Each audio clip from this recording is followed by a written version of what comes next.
नमस्कार दोस्तों, हम छात्र संगठन के लोग अभी आने वाले समय में 23 मार्च है, शहीद आजम भगत सिंह का शहादत दिवस है। उनको याद करते हुए आज से लेकर के और हमारा प्रयास होगा कि 23 मार्च तक हम लोग एक भगत सिंह की लिखी हुई कुछ किताबें, कुछ उनके लेख, उसकी एक श्रृंखला हम लोग चलाएंगे। और उसी कड़ी में एक पहला उनका लिखा हुआ जो लेख है, मैं नास्तिक क्यों हूँ, उस लेख को हम लोग आपके बीच में पढ़ेंगे और वीडियो के माध्यम से, अपने YouTube चैनल के माध्यम से आपके बीच तक ले जाने का प्रयास करेंगे। शुरू करते हैं साथियों। यह लेख भगत सिंह ने जेल में रहते हुए लिखा था और यह 27 सितंबर 1931 को लाहौर के एक अखबार द पीपुल में प्रकाशित हुआ। इस लेख में भगत सिंह ने ईश्वर की उपस्थिति पर अनेक तर्कपूर्ण सवाल खड़े किए और इस संसार के निर्माण, मनुष्य के जन्म, मनुष्य के मन में ईश्वर की कल्पना के साथ साथ संसार में मनुष्य की दीनता, उसके शोषण, दुनिया में व्याप्त अराजकता और वर्ग भेद की स्थितियों का भी विश्लेषण किया है। यह भगत सिंह के लेखन के सबसे चर्चित हिस्सों में रहा है। स्वतंत्रता सेनानी बाबा रणधीर सिंह 1930-31 के बीच लाहौर के सेंट्रल जेल में कैद थे। वे एक धार्मिक व्यक्ति थे जिन्हें यह जानकर बहुत कष्ट हुआ कि भगत सिंह का ईश्वर पर विश्वास नहीं है।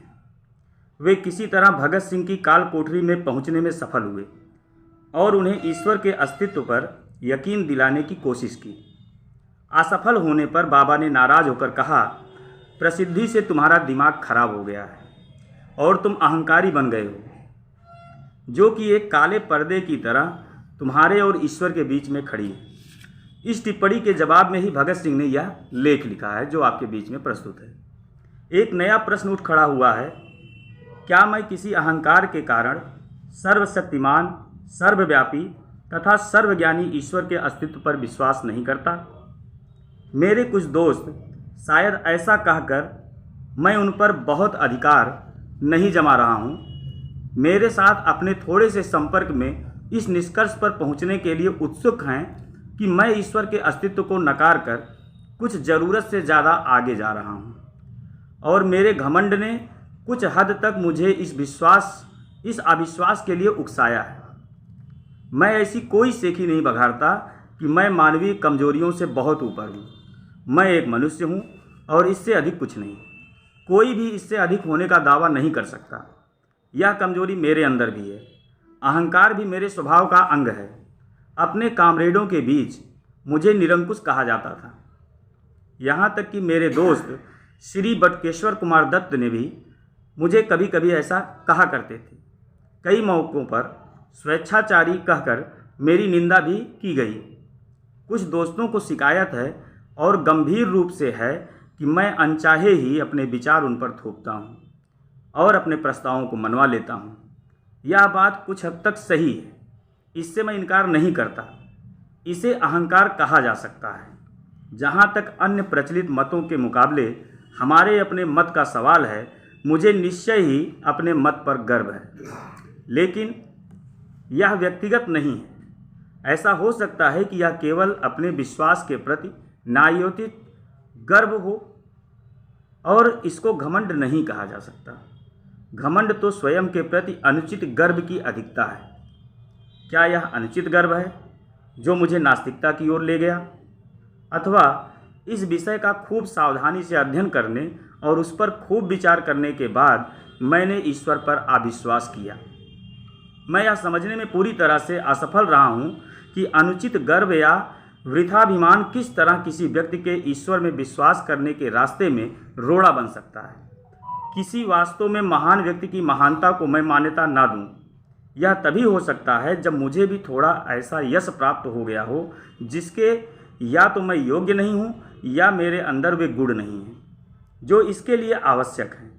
यहाँ तक तो समझ में आता है, लेकिन यह कैसे हो सकता है कि एक व्यक्ति जो ईश्वर में विश्वास रखता हो, सहसा अपने व्यक्तिगत अहंकार के कारण उसमें विश्वास करना बंद कर दे?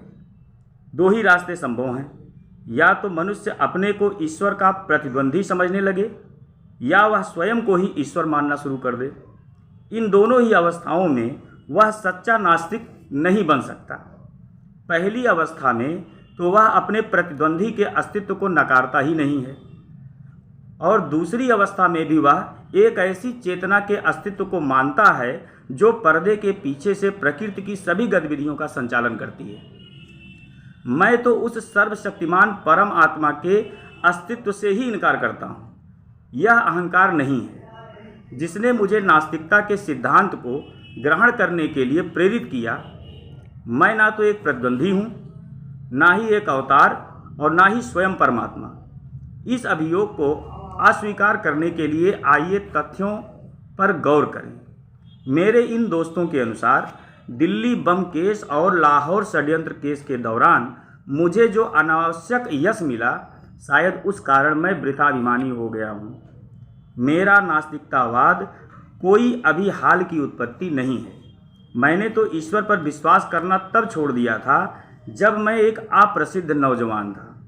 कम से कम एक कॉलेज का विद्यार्थी तो ऐसे किसी अनुचित अहंकार को नहीं पाल पोस सकता जो उसे नास्तिकता की ओर ले जाए। यद्यपि मैं कुछ अध्यापकों का चहेता था तथा कुछ अन्य को मैं अच्छा नहीं लगता था, पर मैं कभी भी बहुत मेहनती अथवा पढ़ाकू विद्यार्थी नहीं रहा। अहंकार जैसी भावना में फंसने का कोई मौका ही नहीं मिल सका। मैं तो एक बहुत लज्जालू स्वभाव का लड़का था जिसकी भविष्य के बारे में कुछ निराशावादी प्रकृति थी। मेरे बाबा, जिनके प्रभाव में मैं बड़ा हुआ, एक रूढ़िवादी आर्य समाजी हैं। एक आर्य समाजी और कुछ भी हो लेकिन नास्तिक नहीं होता। अपनी प्राथमिक शिक्षा पूरी करने के बाद मैंने डीएवी स्कूल लाहौर में प्रवेश लिया और पूरे 1 साल उसके छात्रावास में रहा। वहाँ सुबह और शाम की प्रार्थना के अतिरिक्त मैं घंटों गायत्री मंत्र जपा करता था। उन दिनों मैं पूरा भक्त था। बाद में मैंने अपने पिता के साथ रहना शुरू किया। जहाँ तक धार्मिक रूढ़िवादिता का प्रश्न है, वह एक उदारवादी व्यक्ति है।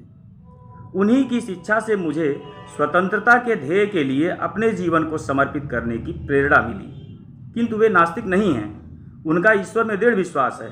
वे मुझे प्रतिदिन पूजा प्रार्थना के लिए प्रोत्साहित करते रहते थे। इस प्रकार से मेरा पालन पोषण हुआ। असहयोग आंदोलन के दिनों में मैंने राष्ट्रीय कॉलेज में प्रवेश लिया। यहाँ आकर ही मैंने सारी धार्मिक समस्याओं, यहाँ तक कि ईश्वर के अस्तित्व के बारे में उदारतापूर्वक सोचना विचारना तथा उसकी आलोचना करना शुरू किया। पर अभी भी मैं पक्का आस्तिक था।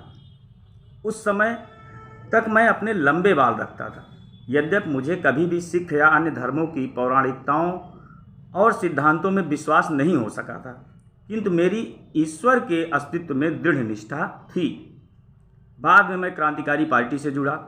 वहाँ जिस पहले नेता से मेरा संपर्क हुआ, वे तो पक्का विश्वास न होते हुए भी ईश्वर के अस्तित्व को नकारने का साहस ही नहीं कर सकते थे।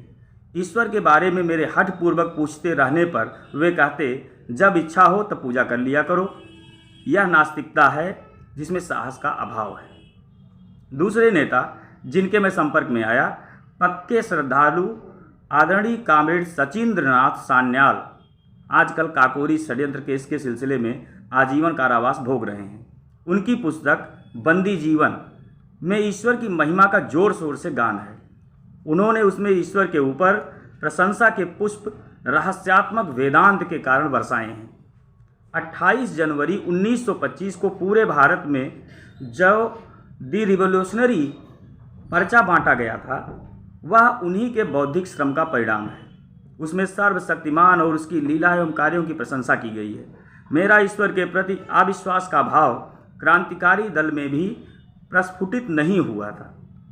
काकोरी के सभी 4 शहीदों ने अपने अंतिम दिन भजन और प्रार्थना में गुजारे थे। राम प्रसाद बिस्मिल एक रूढ़िवादी आर्य समाजी थे। समाजवाद तथा साम्यवाद में अपना बृहद अध्ययन के बावजूद राजेंद्र लाहिड़ी उपनिषद एवं गीता के श्लोकों के उच्चारण की अपनी अभिलाषा को दबा न सके। मैंने उन सब में सिर्फ एक ही व्यक्ति को देखा जो कभी प्रार्थना नहीं करता था और कहता था, दर्शन शास्त्र मनुष्य की दुर्बलता अथवा ज्ञान के सीमित होने के कारण उत्पन्न होता है। वह भी आजीवन निर्वासन की सजा भोग रहा है, परंतु उसने भी ईश्वर के अस्तित्व को नकारने की कभी हिम्मत नहीं की। इस समय तक मैं केवल एक रोमांटिक आदर्शवादी क्रांतिकारी था। अब तक हम दूसरों का अनुसरण करते थे। अब हम अपने कंधों पर जिम्मेदारी उठाने का समय आया था। यह मेरे क्रांतिकारी जीवन का एक निर्णायक बिंदु था। अध्ययन की पुकार मेरे मन के गलियारों में गूंज रही थी। विरोधियों द्वारा रखे गए तर्कों का सामना करने योग्य बनने के लिए अध्ययन करो। अपने मत के पक्ष में तर्क देने के लिए सक्षम होने के वास्ते पढ़ो। मैंने पढ़ना शुरू कर दिया।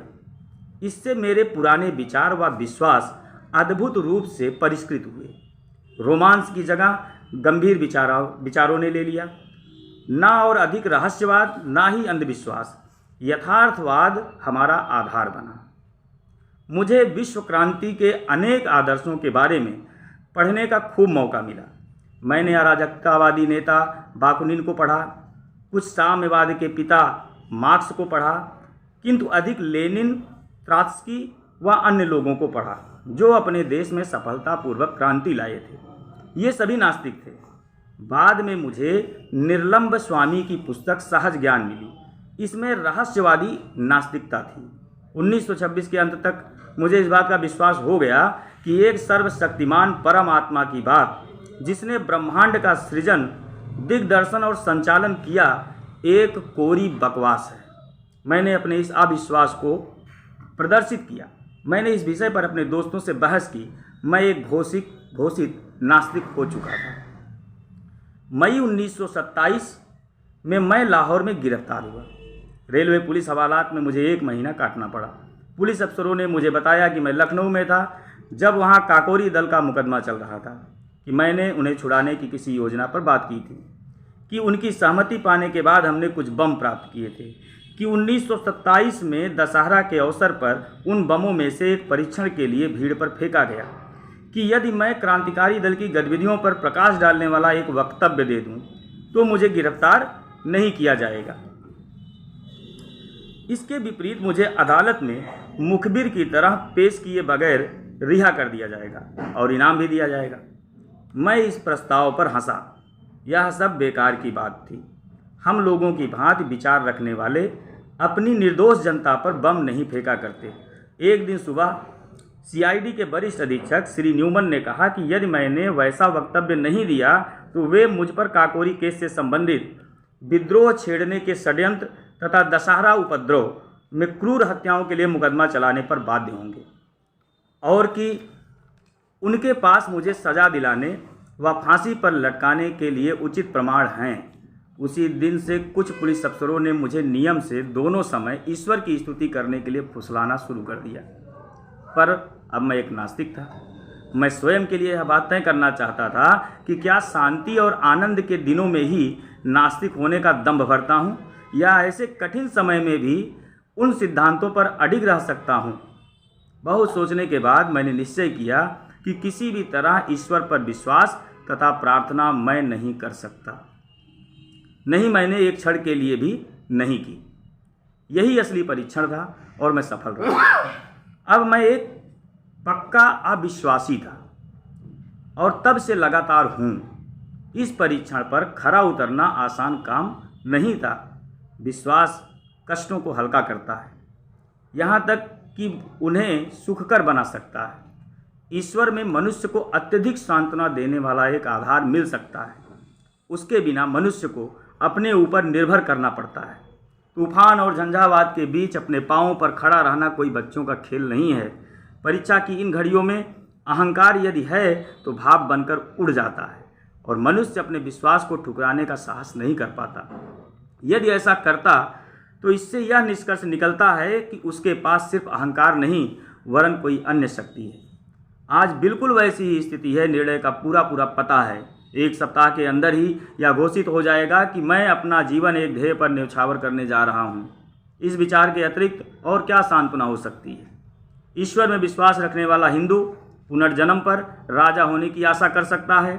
एक मुसलमान या ईसाई स्वर्ग में व्याप्त समृद्धि के आनंद की तथा अपने कष्टों और बलिदान के लिए पुरस्कार की कल्पना कर सकता है। किंतु मैं क्या आशा करूं?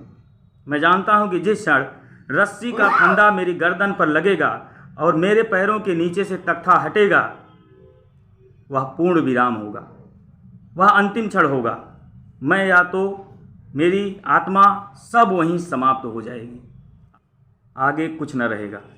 एक छोटी सी जूझती हुई जिंदगी जिसकी कोई ऐसी गौरवशाली परिणति नहीं है, अपने में स्वयं एक पुरस्कार होगी। यदि मुझ में इस दृष्टि से देखने का साहस हो, बिना किसी स्वार्थ के, यहाँ या यहाँ के बाद पुरस्कार की इच्छा के बिना, मैंने अनासक्त भाव से अपने जीवन को स्वतंत्रता के ध्येय पर समर्पित कर दिया है, क्योंकि मैं और कुछ कर ही नहीं सकता था। जिस दिन हमें इस मनोवृत्ति के बहुत से पुरुष और महिलाएं मिल जाएंगे जो अपने जीवन को मनुष्य की सेवा और पीड़ित मानवता के उद्धार के अतिरिक्त कहीं समर्पित कर ही नहीं सकते, उसी दिन मुक्ति के युग का शुभारंभ होगा। वे शोषकों, उत्पीड़कों और अत्याचारियों को चुनौती देने के लिए उत्प्रेरित होंगे, इसलिए नहीं कि उन्हें राजा बनना है या कोई अन्य पुरस्कार प्राप्त करना है या अगले जन्म में या मृत्योपरांत स्वर्ग में। उन्हें तो मानवता की गर्दन से दास्ता का जुआ उतार फेंकने और मुक्ति एवं शांति स्थापित करने के लिए इस मार्ग को अपनाना होगा। क्या वे उस रास्ते पर चलेंगे जो उनके अपने लिए खतरनाक किंतु उनकी महान आत्मा के लिए एक मात्र कल्पनीय रास्ता है? क्या इस महान ध्येय के प्रति उनके गर्व को अहंकार कहकर उसका गलत अर्थ लगाया जाएगा? कौन इस प्रकार के घृणित विश्लेषण बोलने का साहस करेगा? या तो वह मूर्ख है या धूर्त। हमें चाहिए कि उसे क्षमा कर दें, क्योंकि वह उस हृदय में उद्वेलित उच्च विचारों, भावनाओं, आवेगों तथा उनकी गहराई को महसूस नहीं कर सकता। उसका हृदय मांस के एक टुकड़े की तरह मृत है। उसकी आंखों पर अन्य स्वार्थों के प्रेतों की छाया पड़ने से वे कमज़ोर हो गई हैं। स्वयं पर भरोसा रखने के गुण को सदैव अहंकार की संज्ञा दी जा सकती है। यह दुखपूर्ण और कष्टप्रद है, पर चारा ही क्या है? आलोचना और स्वतंत्र विचार दोनों एक क्रांतिकारी के अनिवार्य गुण हैं, क्योंकि हमारे पूर्वजों ने किसी परम आत्मा के प्रति विश्वास बना लिया था। अतः कोई भी व्यक्ति जो उस विश्वास को, सत्यता या उस परम आत्मा के अस्तित्व को ही चुनौती दे, उसको विधर्मी, विश्वासघाती कहा जाएगा। यदि उसके तर्क इतने अकाट्य हैं कि उनका खंडन वितर्क द्वारा नहीं हो सकता और उसकी आस्था इतनी प्रबल है कि उसे ईश्वर के प्रकोप से होने वाली विपत्तियों का भय दिखाकर दबाया नहीं जा सकता, तो उसकी यह कहकर निंदा की जाएगी कि वह वृथाभिमानी है। यह मेरा अहंकार नहीं था जो मुझे नास्तिकता की ओर ले गया। मेरे तर्क का तरीका संतोषप्रद सिद्ध होता है या नहीं, इसका निर्णय मेरे पाठकों को करना है, मुझे नहीं। मैं जानता हूँ कि ईश्वर पर विश्वास ने आज मेरा जीवन आसान और मेरा बोझ हल्का कर दिया होता। उस पर मेरे अविश्वास ने सारे वातावरण को अत्यंत शुष्क बना दिया है। थोड़ा सा रहस्यवाद इसे कवित्वमय बना सकता है, किंतु मेरे भाग्य को किसी उन्माद का सहारा नहीं चाहिए। मैं यथार्थवादी हूँ।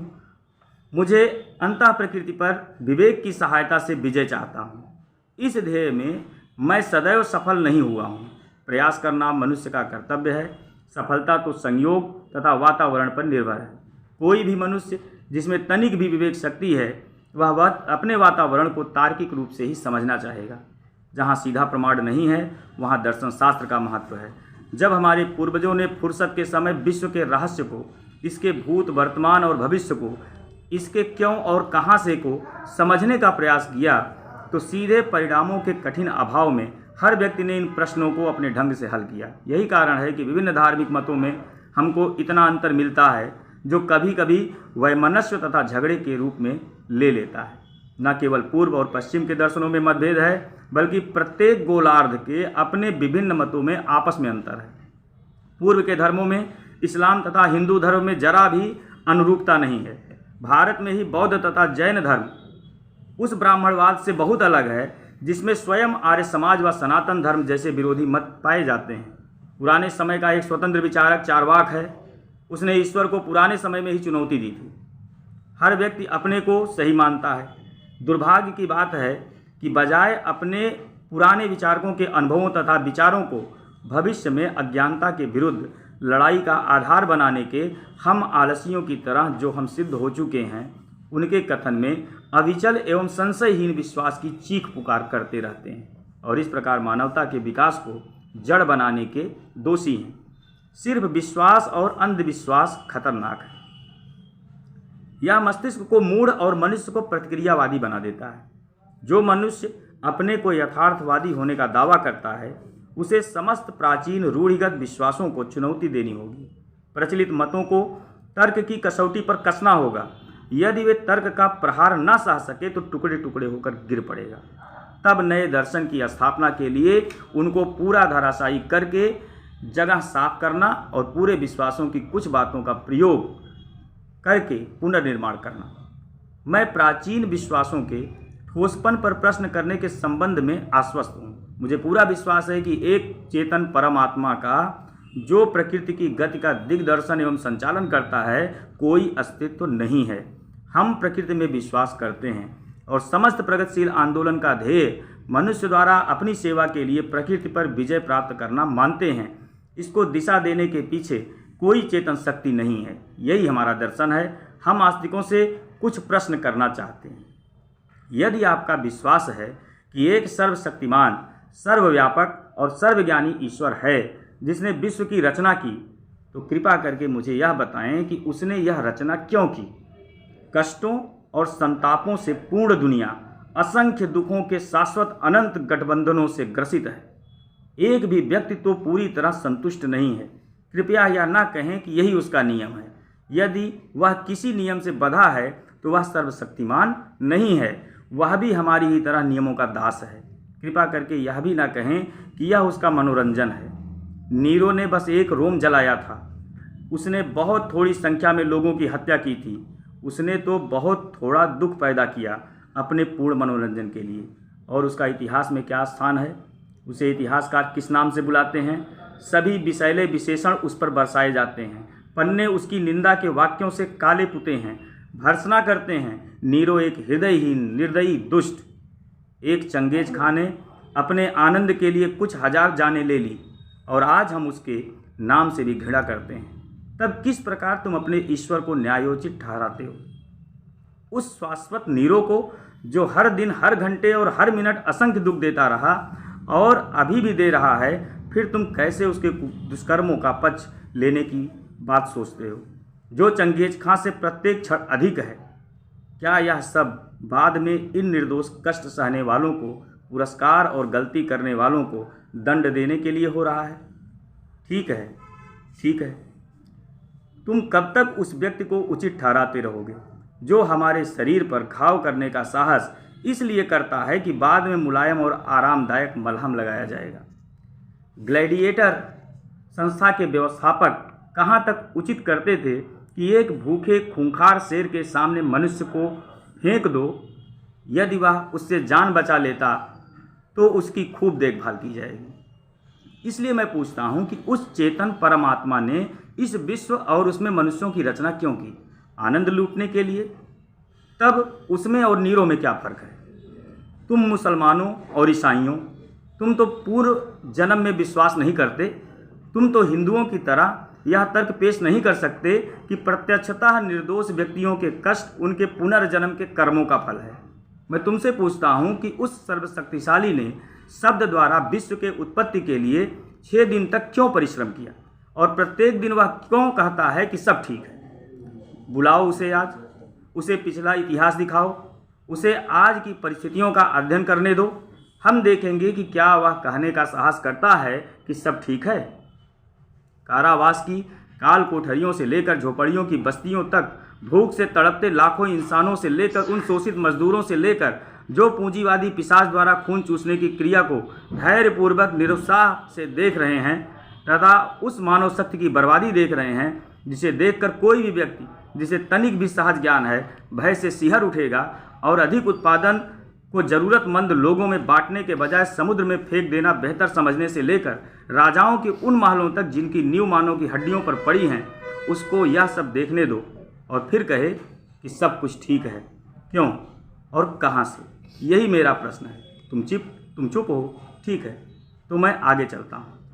और तुम हिंदुओं, तुम कहते हो कि आज जो कष्ट भोग रहे हैं ये पूर्व जन्म के पापी हैं और आज के उत्पीड़क पिछले जन्मों में साधु पुरुष थे, अतः वे सत्ता का आनंद लूट रहे हैं। मुझे यह मानना पड़ता है कि आपके पूर्वज बहुत चालाक व्यक्ति थे।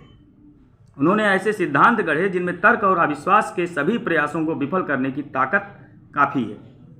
न्याय शास्त्र के अनुसार दंड को अपराधी पर पड़ने वाले असर के आधार पर केवल 3 कारणों से उचित ठहराया जा सकता है। वे हैं प्रतिकर, भय तथा सुधार। आज सभी प्रगतिशील विचारकों द्वारा प्रतिकर के सिद्धांत की निंदा की जाती है। भयभीत करने के सिद्धांत का भी अंत वही है। सुधार करने का सिद्धांत ही केवल आवश्यक है और मानवता की प्रगति के लिए अनिवार्य है। इसका ध्येय अपराधी को योग्य और शांतिप्रिय नागरिक के रूप में समाज को लौटाना है। किंतु यदि हम मनुष्यों को अपराधी मान भी लें तो ईश्वर द्वारा उन्हें दिए गए दंड की क्या प्रकृति है? तुम कहते हो वह उन्हें गाय, बिल्ली, पेड़, जड़ी बूटी या जानवर बनाकर पैदा करता है। तुम ऐसे 84 लाख दंडों को गिनाते हो। मैं पूछता हूँ कि मनुष्य पर इनका सुधारक के रूप में क्या असर है? तुम ऐसे कितने व्यक्तियों से मिले हो जो यह कहते हैं कि वे किसी पाप के कारण पुनर्जन्म में गधा के रूप में पैदा हुए थे? एक भी नहीं। अपने पुराणों से उदाहरण ना दो। मेरे पास तुम्हारी पौराणिक कथाओं के लिए कोई स्थान नहीं है।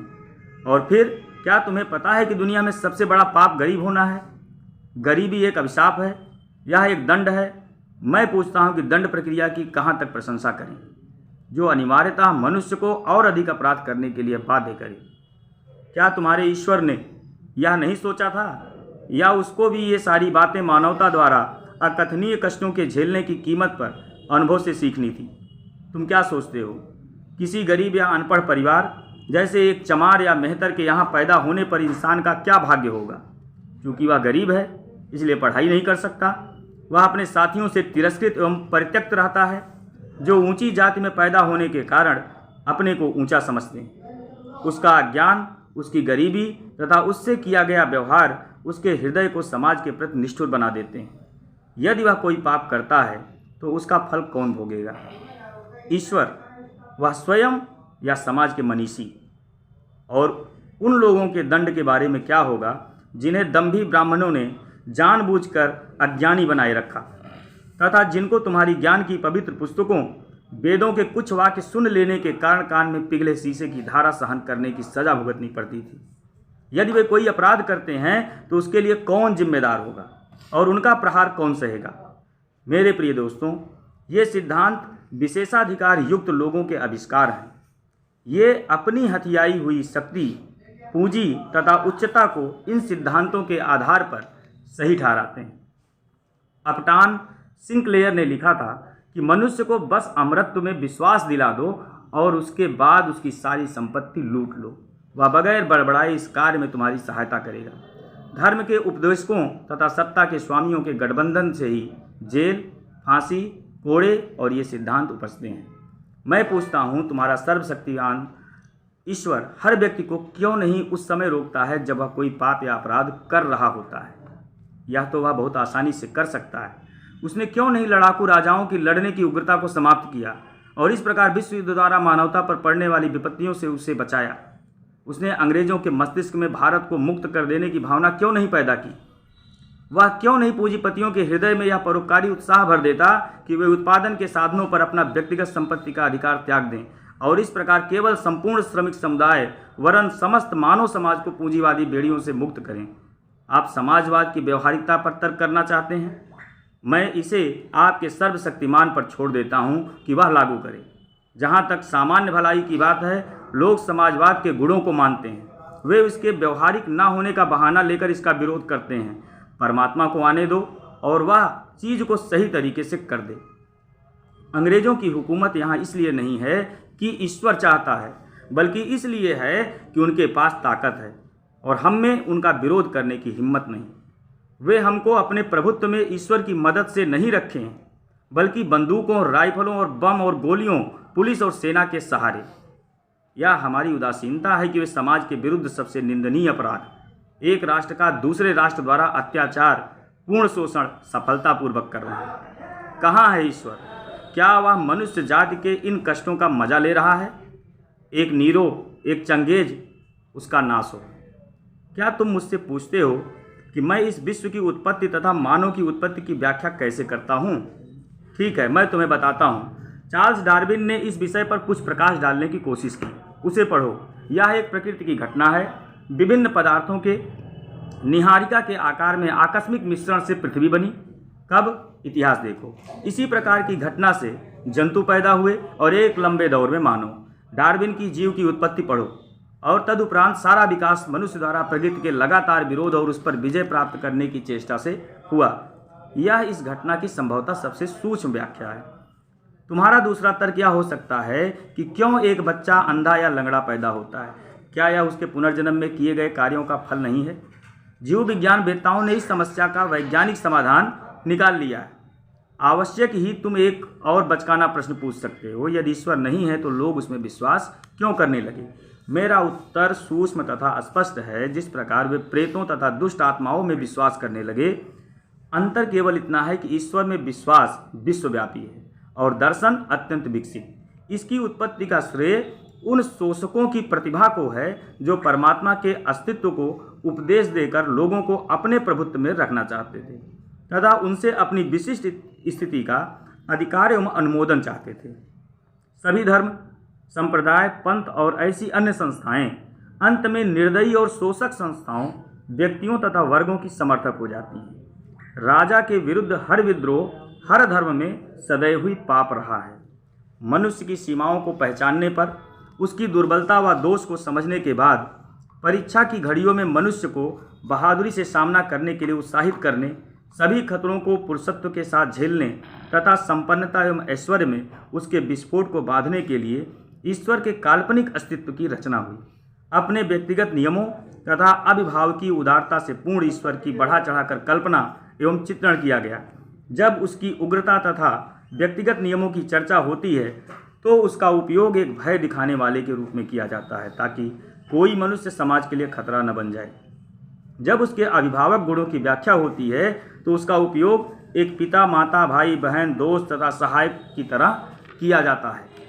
जब मनुष्य अपने सभी दोस्तों द्वारा विश्वासघात तथा त्याग देने से अत्यंत क्लेश में हो, तब उसे इस विचार से सांत्वना मिल सकती है कि एक सदा सच्चा दोस्त उसकी सहायता करने को है, उसको सहारा देगा तथा वह सर्वशक्तिमान है और कुछ भी कर सकता है।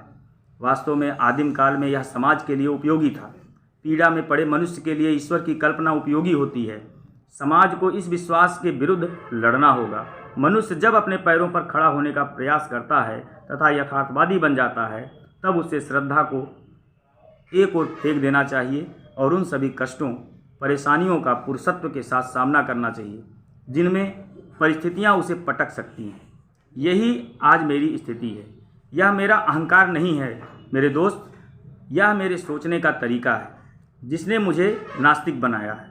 ईश्वर में विश्वास और रोज बरोज की प्रार्थना को मैं मनुष्य के लिए सबसे स्वार्थी और गिरा हुआ काम मानता हूँ। मैंने उन नास्तिकों के बारे में पढ़ा है जिन्होंने सभी विपदाओं का बहादुरी से सामना किया। अतः मैं भी एक पुरुष की भांति फांसी के फंदे की अंतिम घड़ी तक सिर ऊंचा किए खड़ा रहना चाहता हूँ। हमें देखना है कि मैं कैसे निभा पाता हूँ। मेरे एक दोस्त ने मुझे प्रार्थना करने को कहा। जब मैंने उसे नास्तिक होने की बात बताई तो उसने कहा, अपने अंतिम दिनों में तुम विश्वास करने लगोगे। मैंने कहा, नहीं प्यारे दोस्त, ऐसा नहीं होगा। मैं इसे अपने लिए अपमानजनक तथा भ्रष्ट होने की बात समझता हूँ। स्वार्थी कारणों से मैं प्रार्थना नहीं करूँगा। पाठकों और दोस्तों, क्या यह अहंकार है? अगर है तो मैं स्वीकार करता हूँ। दोस्तों, ये मैं नास्तिक क्यों हूँ, ये लेख था भगत सिंह का लिखा हुआ। ये आपके बीच में आज हम लोगों ने प्रस्तुत किया है, इसे पढ़ करके किताब के माध्यम से अक्षरशः। आगे हम लोग बातचीत करेंगे भगत सिंह के दूसरे लेख जो भगत सिंह ने खुद लिखा है, सांप्रदायिक दंगे और उनका इलाज, 1928 में उन्होंने लिखा था। आज का ये पठन पाठन का काम ये समाप्त होता है। धन्यवाद। इनकलाब जिंदाबाद।